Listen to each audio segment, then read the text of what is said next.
তরুণদের নেতৃত্বে হবে সংস্কার, দেশে একটা অন্য গতি আসবে। সাধারণ মানুষ থেকে শুরু কইরা বিনিয়োগকারী পর্যন্ত সবাই প্রফেসর ইউনূসের উপর আস্থা রাখে। তখন সেই আস্থা আরো দ্বিগুণ হবে। প্রফেসর ইউনূস নিজেই একটা বিশাল ব্র্যান্ড। আমরা ওনারে মুফতে পাইছি, ওনার কাছ থেকে আমাদের সবটা নিতে হবে, উনি যা দিতে পারেন। আমরা অনেকদিন পরে এমন একজন রাষ্ট্রপ্রধান পাইছি যারা নিয়ে আমরা গর্ব করতে পারি। ওনার নেতৃত্বে আমরা দেশের হারানো অর্থনৈতিক সক্ষমতা ফিরে না আসা পর্যন্ত উনারে হারাইতে চাই না। উনার সরকারের অনেক দুর্বলতা আছে, কিন্তু প্রফেসর ইউনূস একাই 100। উনারে শান্তি মতো কাজ করতে দেন, আমরা আগায় যাব দুর্বার গতিতে। তবে ইউনূস স্যারকে আমাদের অনুরোধ, দয়া করে যোগ্য, উদ্যমী, আধুনিক, বিশ্ব সম্পর্কে ধারণা আছে এমন তরুণ লোকদের নেন আপনার সরকারে।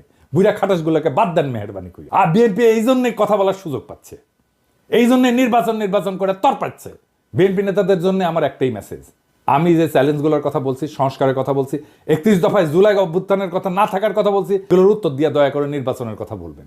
সক্ষমতা না দেখা আমরা আর কাউরে ভোট দিব না। কিভাবে আপনারা সরকার চালাবেন, কিভাবে মানুষকে অর্থনৈতিক মুক্তি দিবেন, কিভাবে উন্নয়নশীল দেশের চ্যালেঞ্জ মোকাবেলা করবেন, কিভাবে জুলাইয়ের আহত আর শহীদদের সম্মান জানাবেন, তা পূর্ণ রূপরেখা আকারে প্রকাশ করেন।